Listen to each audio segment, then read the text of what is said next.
faire un petit peu broche à foin. Yasmine Abdel-Fadel. On peut pas être un chef à temps partiel. Moi, ce qui me dépasse, c'est que le dossier, là, il est pas nouveau depuis une semaine. Marc-André Leclerc. Il n'a pas de règles. Et ça, quand il n'y a pas de règles... La rencontre. Il va falloir s'accrocher à quelque chose qui est ancré dans la réalité des Québécois. Non, mais elle l'a dit, c'est irréprochable. Hein? Sa gestion est irréprochable. Il faudrait qu'il sourie, qu'il a l'air plus enjoué. Ah, mais Yasmine, attends, là, on a la moitié du bouclier, là. C'est exactement ça. La rencontre.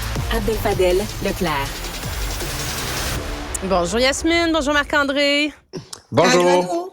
Bon, mise à jour économique du gouvernement fédéral hier. Je sais pas si vous avez la même lecture que moi et que plusieurs. Les finances du Canada sont dans un piètre état, hein? Ben, elles peuvent pas être plus au rouge que ça. Puis même lorsqu'on est dans le schnout pour paraphraser Magali Picard, là, on creuse encore plus notre tombe là, avec du rouge, tu sais. Ils sont incapables d'arrêter de dépenser. Puis là, maintenant, on le voit, là, vous vous rappelez, pendant la pandémie, on nous disait, on préfère que ce soit nous qui s'endettions parce que nous, on a des meilleurs taux d'intérêt, donc plutôt que le Canadien moyen. Ben maintenant, on le voit, ce que le service de la dette va nous coûter. On voit que le service de la dette, là, il nous coupe l'herbe sous le pied, il nous met à genoux. Et finalement, on n'en a même pas d'horizon de retour à l'équilibre budgétaire. Vous imaginez un gouvernement qui a été élu en 2015, qui a jamais déposé un budget équilibré. Bien avant la pandémie, il nous a creusé dans le déficit. Il continue aujourd'hui. Je suis découragée. Ouais. Mais encore pire, Vas-y Marc-André. Mais encore pire que ça, c'est qu'à chaque année, le déficit va augmenter d'environ 10 milliards. Là. Et même si ça va mal, même s'ils n'ont plus d'argent, même si tout est dans le rouge, ils ont réussi quand même pour les 6 prochaines années, dans la mise à jour d'hier de qu'est-ce qu'ils ont dépensé depuis le budget, 21 milliards là, de nouvelles dépenses. Mais quand tu regardes les nouvelles dépenses et puis quand tu regardes le déficit qui augmente à chaque année, il y a un manque à gagner. Là. Ça, ce que ça veut dire, là, c'est que les programmes là, que les libéraux ont mis en place, là, d'année en année, ils coûtent plus cher à administrer. Là. C'est là le problème. Là. C'est qu'à chaque fois, ils sortent un nouveau programme. Ben, là, ils ont dit, OK, on a l'assurance dentaire. Mais l'assurance dentaire, à chaque année, ça coûte plus cher à administrer que ce qu'il y avait prévu. Et c'est pour ça qu'on ajoute des déficits année après année. Puis là, quand c'est rendu que payer les intérêts sur le service de la dette est plus élevé que les transferts en santé, ben là, c'est là qu'on comprend comment ça fait mal faire des déficits. Tu sais, parce que en 2015, là, M. Trudeau disait on va faire des petits déficits pour les infrastructures. Puis là, tout le monde disait il faut faire attention, on est dans une bonne situation, ça va bien. Après ça, là, il y a eu la pandémie. Là, on a dépensé. Mais quand tu regardes le directeur parlementaire du budget, il nous a dit quoi? Qu'il y a environ 200 milliards qui étaient dépensés durant la pandémie sur des choses qui n'étaient pas liées à la pandémie. Fait qu'on a continué à dépenser. Puis là, aujourd'hui, vraiment, on est dans un mur. À Ottawa, sont considérés comme des clous. Fait que là, ils sont plus capables vraiment de faire un effet, tu sais, parce que la crise du logement, là, c'est 15 milliards, mais c'est dans 2 ans, c'est pas tout de suite, c'est pas massif comme projet. Fait que clairement, ils ont plus de latitude, là. Non, mais il n'y a pas quelque part quelque chose d'un peu irresponsable aussi d'administrer ça de cette façon-là. Tu sais, on le sait, là, que je veux dire qu'on est en ralentissement économique, récession, pas récession. En tout cas, je pense que les experts pointent tous vers une période économique qui va être pas le fun. Est-ce que ça n'aurait pas été le moment, justement, d'être responsable comme gouvernement, puis de prendre des décisions un petit peu plus sérieuses, hein? Mais ils n'y arrivent pas. Ils peuvent pas, c'est une nature. Ils veulent, là, à certains moments, ils font une rechute, là. Tu sais, c'est visiblement, c'est viscéral, ça fait partie de leur ADN. Ils y arrivent pas. Puis nos finances, on est en train de rentrer dans le mur, comme le disait Marc-André. Puis ça va tous nous coûter à nous de l'argent, là. C'est ça qu'il faut comprendre, là. Quand il s'agit d'un déficit du fédéral, puis il s'agit d'avoir des budgets pas équilibrés, c'est que, imaginez, là, on va faire la politique fiction, là, demain matin, Pierre Poilievre est élu. Pierre Poilievre se donne comme objectif 7 ans, 8 ans, 10 ans pour le retour à l'équilibre budgétaire. Ça veut dire qu'on va rentrer pendant une période d'austérité où il va falloir couper. Puis c'est normal, il va falloir couper, c'est normal. Couper d'un programme inutile, couper dans la croissance des dépenses, commencer à déterminer qu'est-ce qu'on garde pas. C'est ça l'exercice qui nous attend tôt ou tard.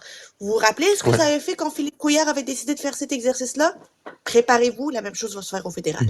Ouais, mais le problème encore, t'as raison Yasmine, pas encore plus que ça, si jamais M. Trudeau reste au pouvoir, là, encore pour 2 ans, ou même qu'il gagne, il gagne la prochaine élection, même lui, il n'aura pas le choix pour que le Canada garde sa cote. Il n'aura pas le choix de faire ce travail-là. Tu sais, c'est pas pour rien qu'Anita Anand dit on va essayer de trouver 15 milliards, puis déjà, il y avait des petites places qu'on veut faire, on veut sauver des sous. Eux aussi ont pas le choix de faire ce travail-là, d'être capable. Et là, hier, même si on dépensait 21 milliards pour les 6 prochaines années, c'est le plus qu'eux pouvaient faire pour dire qu'on va être chiche puis on dépensera pas trop. Là. Parce que, comme tu dis, Yasmine, c'est dans leur ADN.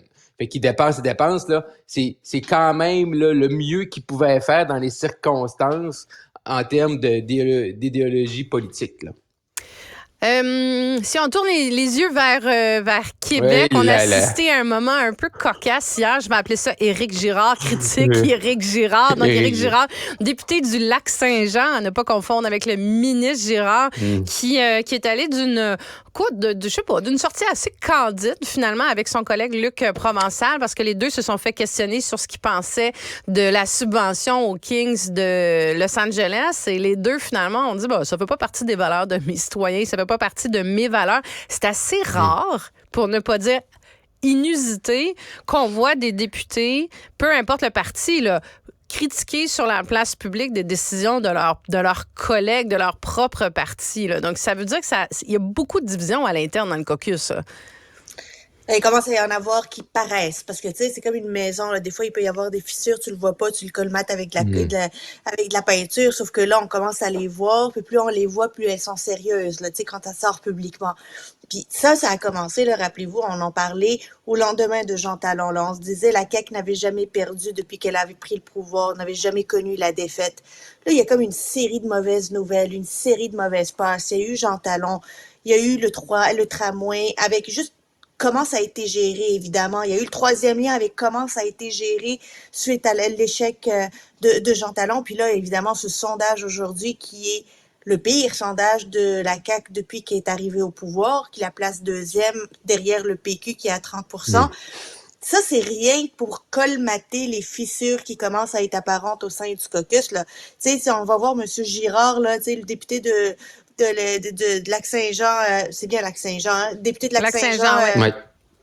Et M. Provençal, aujourd'hui, avec ce sondage, pas sûr qu'ils vont essayer de remettre la pâte à dents dans le tube, là, tu sais, ils vont appuyer encore plus. La CAQ, maintenant, a un sérieux problème de cohésion interne. Et c'est là où on va voir le premier ministre, comment il est comme chef du parti, chef d'un caucus, comme leader de troupes, là. Est-ce qu'ils vont être capables de le suivre ou est-ce que eux non plus, un peu comme la population, ne le suivront plus? Mais tu sais, c'est très particulier parce que, je veux juste vous rappeler, il y a Gilles Bélanger, député d'Orford, qui est sorti il y a quelques semaines sur, justement, en attaquant à demi-mot aussi Éric Girard sur la connectivité là, sur Internet partout dans les régions, qui était une des promesses qu'avait fait le gouvernement de la CAQ puis qui voit pas le jour encore. Là, ces deux députés-là, c'est envers Éric Girard aussi. Mais honnêtement, je ne me rappelle pas d'avoir vu des sorties publiques comme ça de députés ouvertement. Puis tu sais, M. Legault avait dit au début de son mandat, on va laver notre linge sale en famille à l'interne, j'invite mes députés à me parler. Puis là, ils ont un grand caucus aujourd'hui, là, et on me dit que ça va brasser en tabarouette. Mais puis c'est gros, là, ce qu'ils ont dit les députés hier, c'est contre mes valeurs. Valeurs! Tu sais, c'est valeurs, là. Je veux dire, là, c'est énorme, là. Et tu sais, depuis que la CAQ est au pouvoir, depuis 2018, ils ont quand même, tu sais, fait leur grand projet sur la laïcité, la pandémie, et là, tu sais, le jello colle, là. Tu sais, tout le monde est ensemble. Là, le jello de la CAQ est en train de se liquéfier sur l'avenue des Kings de Los Angeles, là. Clairement, là. Et là, on est prêt à aller publiquement contre le ministre des Finances, là. Et ça, c'est... Et dans 6 mois, on va-tu encore parler des Kings, probablement, parce que là, on va être à l'aube du match, mais ce qui fait mal actuellement à la CAQ et à M. Legault, c'est que Éric Girard, qui était un homme crédible, qui était un des ministres forts de ce gouvernement-là, là, je ne sais pas sa crédibilité aujourd'hui, elle est où, là? Et dans les prochains mois, là, ça va lui coller à l'externe, comme étant le ministre des Nordiques, puis le gars qui a dépensé 7 milliards pour avoir 2 matchs hors concours. Puis là, à l'interne, ça passe pas. Fait que là, M. Legault, il a-tu perdu son ministre des Finances, là? Non, Pour je pense que de son mettre ministre... son concours? Ouais, mais je Non, pense que son non, ministre mais des Finances... Je sais il pas. est affaibli, là, Marie, là. Il est affaibli. Je suis pas convaincue. Je pense pas. Parce Mais que, t'as-tu vu l'attitude hier de M. Girard? T'as-tu vu l'attitude hier de M. Girard en point de presse? Son point de presse où il nous expliquait plus 1 divisé par 0,1 plus 6 milliards divisé par 10 est égal à... Écoute, c'est un moment d'anthologie, c'est quelqu'un. Ben, je l'ai trouvé, oui.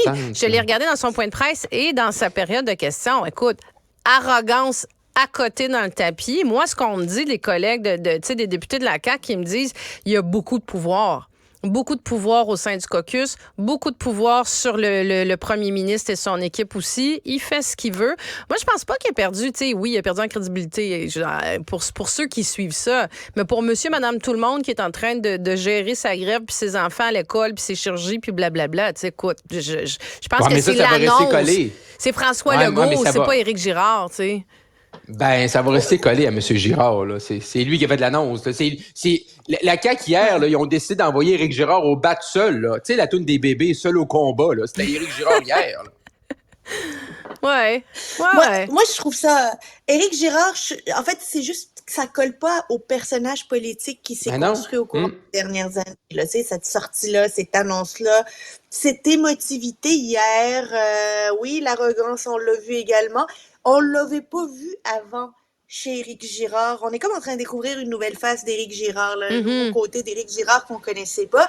Puis pas sûr que le monde va aimer ce côté-là. Fait que moi, je pense qu'on a trop mis la crédibilité d'Éric Girard pour quelque chose qui n'en valait pas la peine. Là. Honnêtement, là, il aurait fallu attendre un dossier plus gros, plus important, pour peut-être même plus divisif que l'arrivée des Kings de LA à Québec là, pour...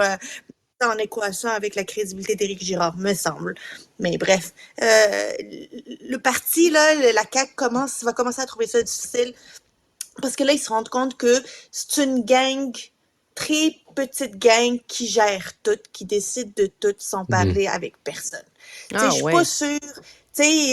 même les ministres, là, on les a vus, ils étaient gênés par cette annonce-là, là, parce qu'ils n'avaient pas l'air d'être dans le coup, ils n'avaient pas l'air d'être au courant, puis il y a aussi ce sentiment-là de ne pas se sentir considéré comme si mon avis ne compte pas alors que je fais partie de l'équipe. Vous avez besoin de moi pour aller vous défendre, mais vous n'avez pas besoin de moi pour réfléchir avant d'annoncer.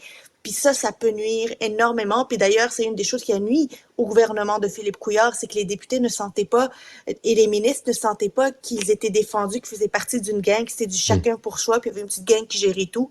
C'est à peu près ça qu'on commence à voir à la CAQ. Non, mais tu sais, quand c'est rendu que ta vice-première ministre sort publiquement pour dire « Ouais, le timing n'était pas vraiment bon », mais tous ces députés-là qui sortent, ils savent très bien qu'à la vitesse où ils sont en train de dégringoler, puis on y viendra dans les sondages, c'est tous des députés qui ont le PQ pas loin derrière eux, là, dans une élection qui serait déclenchée demain matin, là, ils se font battre, là. Tu sais, François Legault qui les amenait à la victoire, là, avec les décisions qui se prennent, ça commence à être compromis, là.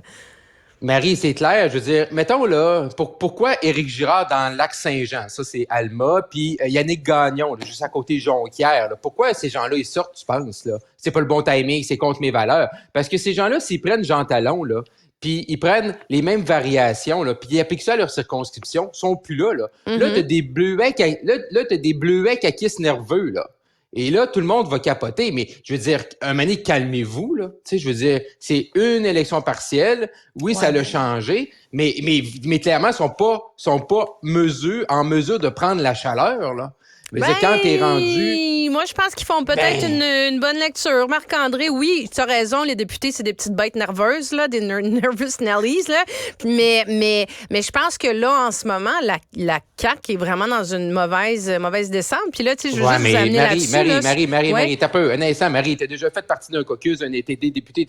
C'est-tu en faisant des sorties en disant que c'est contre tes valeurs, en ramassant le ministre des Finances, que tu vas améliorer ton sort d'un sondage? Je pense pas, moi. Non, mais quand t'es rendu à le dire dehors, Marc-André, c'est parce que tu l'as dit à l'intérieur puis que t'es pas écouté. Oui, c'est sûr. Quand t'es rendu à faire ce genre de sortie-là, c'est parce que t'as une équipe, t'as un premier ministre ou t'as un ministre ou t'as une petite gang qui écoute pas son caucus. Puis quand cette gang-là, elle écoute pas le caucus, là, il est sur le terrain. Là. Ça sert à ça, faire des caucus tous les jours. C'est d'écouter tes députés. Puis là, tu peux bien répondre, ouais, ils sont nerveux, là, ils capotent, là. Puis là, c'est juste une petite annonce des Kings de LA. Puis tu sais, c'est 2 matchs, puis là, c'est insignifiant, puis on perdra pas l'élection dans 3 ans là-dessus. Il y en a qui ont dit ça avant, puis qui ont perdu dans des élections justement à cause de ça, parce que tu dis, tu sais, faut pas s'énerver. Mais je veux juste vous amener sur le sondage qui est sorti ce matin. Sondage Palace, là. Ouais, ouch. On connaît pas trop la firme de sondage, tu sais, faut mettre un petit bémol là-dessus, mais le PQ qui passe bon premier devant la CAQ. Écoute, alors qu'on annonçait sa mort il y a même pas 1 an, là. 30%, 24% pour la CAQ, 16% pour les solidaires et les libéraux et 11% pour le Parti conservateur. Ça a été notamment diffusé par la revue L'Actualité. Si les chiffres sont confirmés par un autre sondage d'une maison de sondage que l'on connaît évidemment, qu'on est habitué, ça serait vraiment la catastrophe pour la CAQ. Là. C'est réellement, là, c'est la catastrophe. On appellerait ça la cacastrophe. La cacastrophe. Il y a juste toi pour sortir des affaires comme ça, Yasmine. Mais ce serait la catastrophe pour la CAQ, mais encore plus pour François Legault. Parce que François Legault, là, il a formé la CAQ parce qu'il voulait anéantir le PQ. Et clairement, la confirmation des derniers sondages, puis tu sais, Palace Data, dans les dernières semaines, mettait la CAQ premier, là. Mm-hmm. Fait que là, puis tu sais, ça va dans la trajectoire qu'on voyait un peu du dernier sondage léger, là, qu'à un moment donné, le PQ allait passer devant la CAQ. On verra ce que les autres sondages vont nous dire, mais il y a clairement une tendance positive pour le PQ. Mais pour François Legault, c'est un échec. Et c'est là que pour la CAQ, en termes de coalition, que quand tu as un PQ fort, ben c'est le pire des scénarios. Et si ça se confirme d'ici la prochaine élection, ben moi, je suis pas sûr que François Legault va vouloir essayer d'avoir un 3e mandat. Ouais, c'est ça qu'on dit, karma's a bitch, hein, tu sais, il est comme... oui, ça se peut qu'il sa réflexion de se représenter pour une 3e élection, qu'il y réfléchisse, mais c'est ça, le PQ est bon 2e dans plein de circonscriptions. Donc là, s'il commence à monter, écoute, il souffle fortement dans le coup de la CAQ, mais en tout cas, ça va être... en tout cas, c'est un drôle de contexte encore. Là, cette semaine, là, c'est le contexte, je répète, là, où François Legault, là, il devrait avoir plus que jamais besoin de la cohésion de ses troupes, que ça marche là, coude à coude, là, puis tu sais, serré. Puis là, tu as ce sondage-là qui sort la journée de leur grand caucus, je le répète. Donc, c'est sûr que ça va venir alimenter tous ceux qui veulent chialer puis qui sont nerveux. Puis t'ajoutes à ça, tu sais, je veux dire, justement, les sorties des députés publiquement. Ça va être... je sais pas comment ils vont garder la cohésion dans un contexte de grève, parce que les députés dont on parle, là, justement, là, ils se font appeler là, en ce moment là, par des syndiqués, par des parents, par des patients. La pression va monter rapidement aussi pour qu'ils règlent. Ça va être bien intéressant à suivre. Merci beaucoup, Yasmine. Merci, Marc-André. On se reparle demain. À bientôt.